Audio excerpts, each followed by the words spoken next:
You are listening to Shaoni, Born from the Light, by Iowan. Read by Kevin M. Connolly.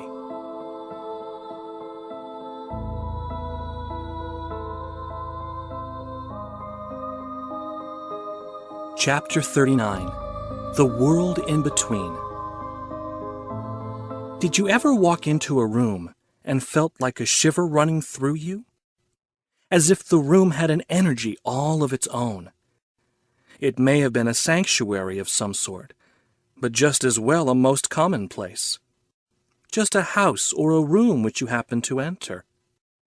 Have you ever experienced such a thing? I am sure you have. From there, it is only a small step to feel another person's energy field.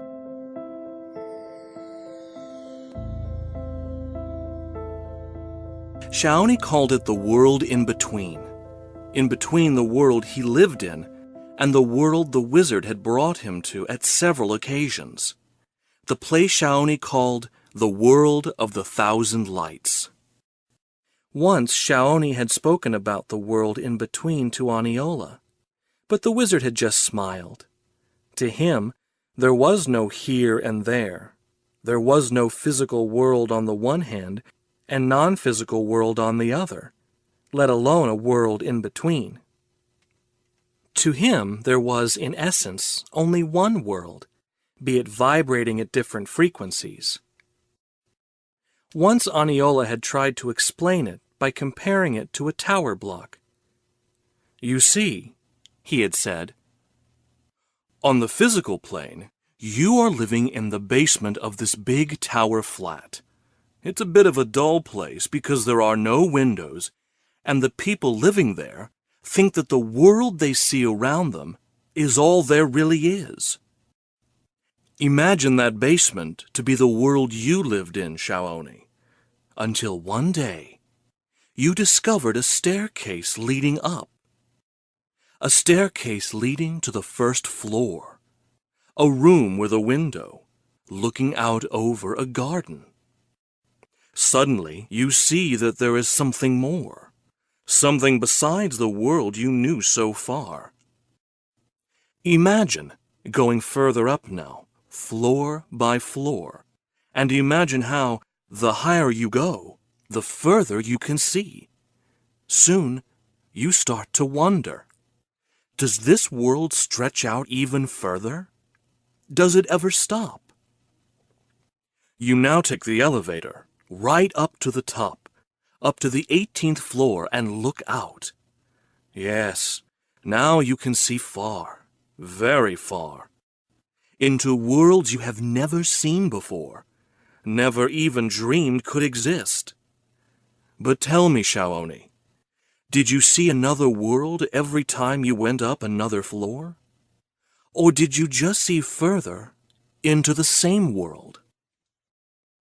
You have to understand, Shaoni, when you follow the wizard's path, it's a bit like taking an elevator too, except that in this case, you do not go up into a building, but you just elevate the energies within and around you, and as you do, you learn to see what exists on the higher levels. You learn to see beyond. But would you say that these higher levels are all separate worlds, existing in ever so many different places? And how many of these worlds then would you say exist? 2? With maybe a third one squeezed in between? Or 18 maybe, like the floors of the tower block?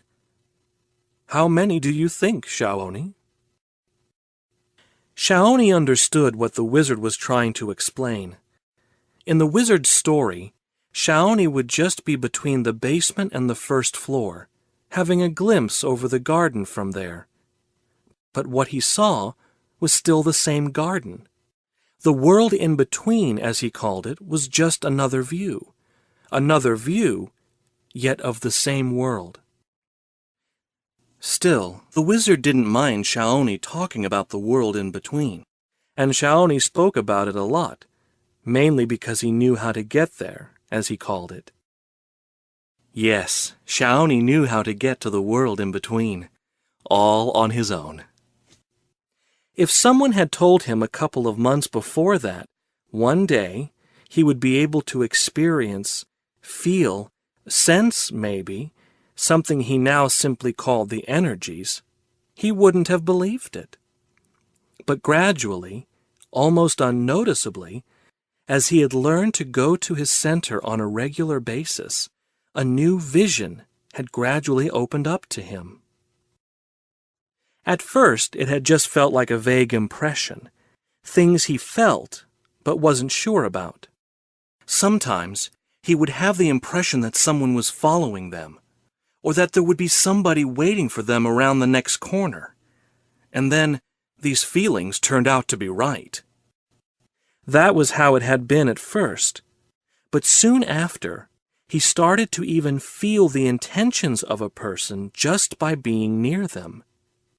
It was almost as if he could feel the energies surrounding that person, or rather, the frequencies of these energies, as the wizard would later explain. The first time Shaoni clearly felt the energies of another person happened one evening, just after he had gone to his center, and a man entered the room to see the wizard. As soon as the man walked in, Shaoni felt like a sudden sadness filling the room.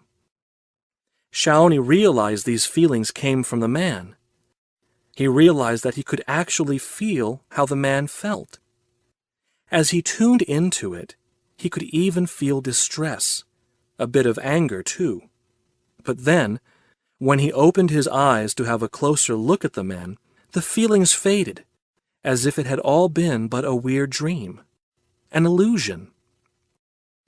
Still, Shaoni knew it hadn't been a dream. The impressions had been way too vivid for that. No, there was no doubt in his mind.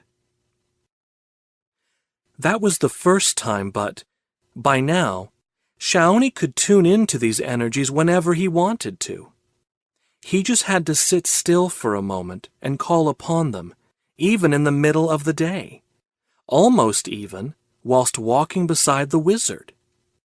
Whenever he met someone and opened up to that person, he would feel the energies emanated by the other person, energies radiating out, and Shaoni had learned how to capture them. Yes, Shaoni had taken his first paces towards becoming a wizard, except that, by the time this first gift had developed, Shaoni didn't consider it to be all that special anymore. No, by now he considered it to be just part of life, just as normal as seeing and hearing was. Shaoni just knew that if he sort of half-closed his eyes and made his mind go blank, he could tune into the energies of the people around. It was all a matter of knowing how to do it, he said, just like riding a bike. If someone would have told him that this was all just part of becoming a wizard, he'd probably have said, "Huh?" as he so often did. Still, Shaoni was indeed slowly turning into a wizard, except that it all happened so gradually that he didn't even fully realize it himself. One thing, however, Shaoni did know. He enjoyed the things he had learned and experienced since he had met the wizard.